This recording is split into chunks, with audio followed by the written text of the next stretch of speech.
Okay, so let's review the Mexican Revolution. We're going to do a broad overview and then we'll zero in on more specific, really content-heavy slides. Um, the real basics, right? And this is going to go over some of the major people that you have to know. Um, the Mexican Revolution was actually a 10-year affair from 1910 to 1920, and one of the major long-lasting accomplishments was the Constitution of 1917. And so, up until 1910, Mexico had been under tight control of a dictator. This was Porfirio Diaz, the gentleman here on the left. He was seeking his eighth presidential term, so that means he was in power for about 35 years. And he's challenged in this election by this gentleman here in the center, Francisco Madero.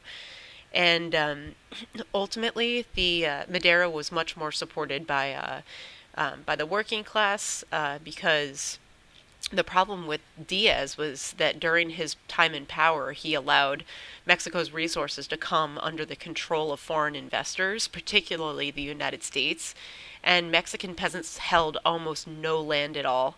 About 97% of Mexico's land was controlled by the wealthiest 1% of the population. So Madero challenges him in this election, but Diaz has him thrown in prison. And as a result, revolutions break out in northern Mexico. So that's really what starts the Mexican Revolution in 1910. But Madero actually escapes from prison, and he sets up revolutionary offices in El Paso. And in 1911, Madero's troops, under the command of Francisco Pancho Villa, here on the right, defeated Mexican troops and sent Diaz into exile. So that's essentially how Diaz is removed from power. So it's interesting that actually in the early stages, Villa and Madero acted together. You'll see how once Madero is assassinated, ultimately we see that Villa's approach is seen as much more, I suppose, radical, particularly with regard to the way the United States sees him. But nonetheless, Madero was elected president in 1911, and there's a series of leaders that follow, which we'll cover. And the governments that followed this initial victory do have a longer lasting legacy.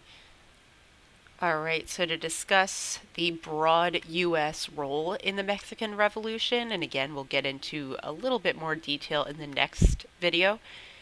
First off, the U.S. often, and this is a little bit contradictory because they do change their approach towards certain Mexican revolutionaries.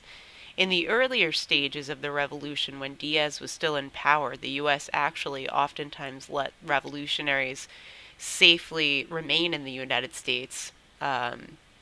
So essentially provided them with safe haven. They also provided them with weapons and other supplies, oftentimes when they were seeking safe haven in the U.S.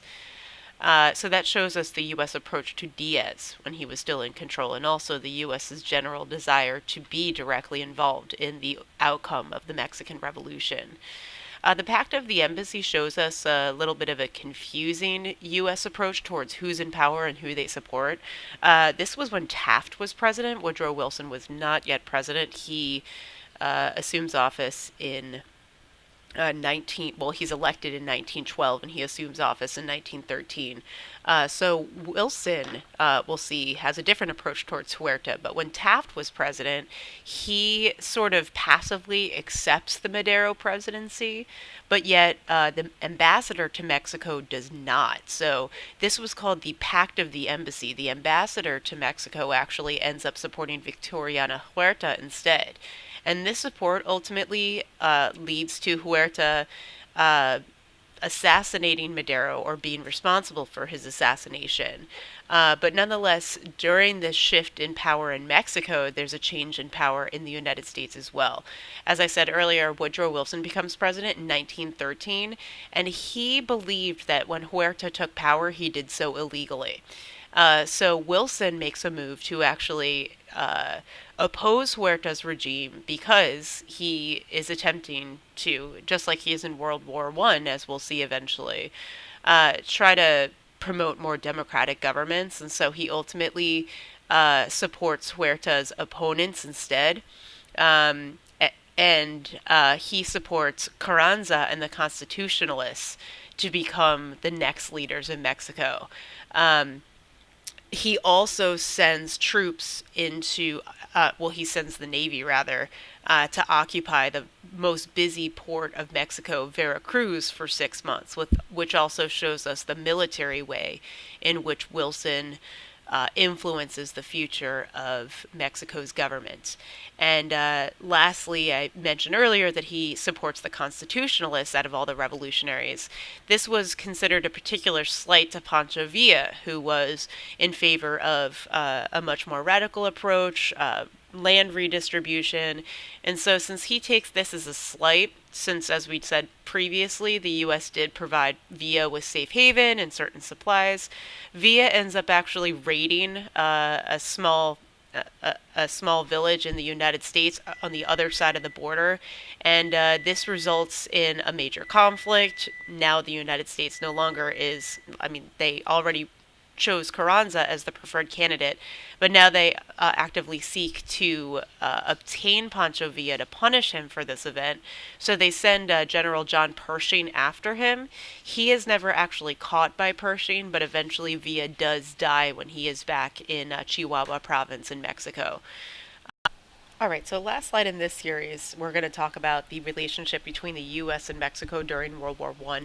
And this gives us a pretty good sense of how complicated it is from sort of a political standpoint and then an economic one.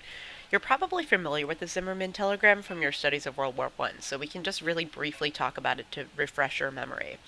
And this also shows us how Mexico is still really reeling from their land losses in the Mexican-American War, which we talked about in the previous video. So at this point, the United States is still neutral in World War I. They don't get involved until the very last year, in 1917. But the Zimmermann telegram is one of the major reasons why the U.S. does ultimately get involved on the side of the Allies. This was a secret telegram from Germany to Mexico, but it was intercepted by the British, and they encrypted it and sent the message to the United States. And what this message was the Germans ultimately trying to call Mexico to enter into the war as their ally, right? So to join the Central Powers. And if victorious, Germany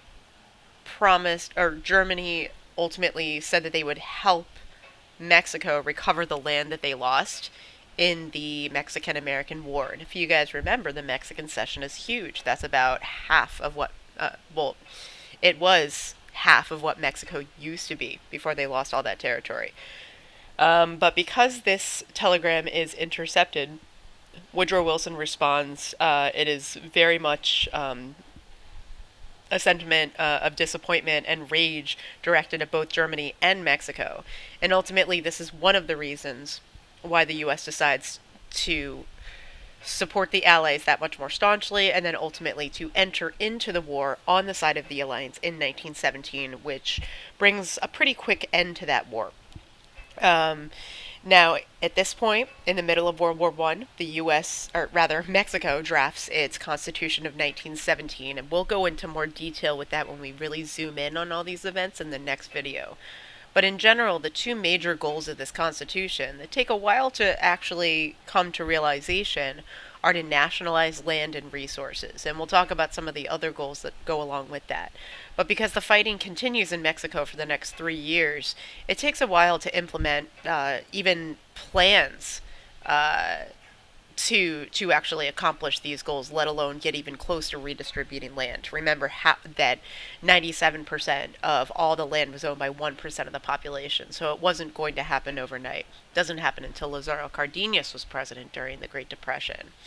And then lastly, it's important for us to realize that in the early stages of the new Mexican government after the Constitution, the U.S. does not recognize this new Constitution, which gives us a sense of how they are very much wary about the new direction that Mexico's government is going in, and also they ultimately only make the decision to recognize the new Mexican government after they enter into an agreement in 1923 called the Bucareli Agreement. And what this does was basically protect the rights of foreign investors within the state. And so, in general, the reason why they didn't initially support the constitutional government was because they were afraid of what would happen to their investments in the state. Many of those investments dated way back into the early years of Diaz's presidency, if not before that, when Juarez was president. And so, really, they're sort of scared that the Mexican government, if it moves in a direction far enough away from their prior government, that they might actually start to implement land redistribution, and that would mean that the U.S. would lose a lot of its stake. So that is sort of the broader version of the Mexican Revolution, the U.S.-Mexico relationship during World War One. We're going to zero in on the next series of slides about the really deep roots of the Mexican Revolution, and then we'll connect it to migration. But I want to save that for another video. So stay tuned. I'll probably record that one on Wednesday. Today is Monday. All right. I will see you all in class. Thanks so much for watching.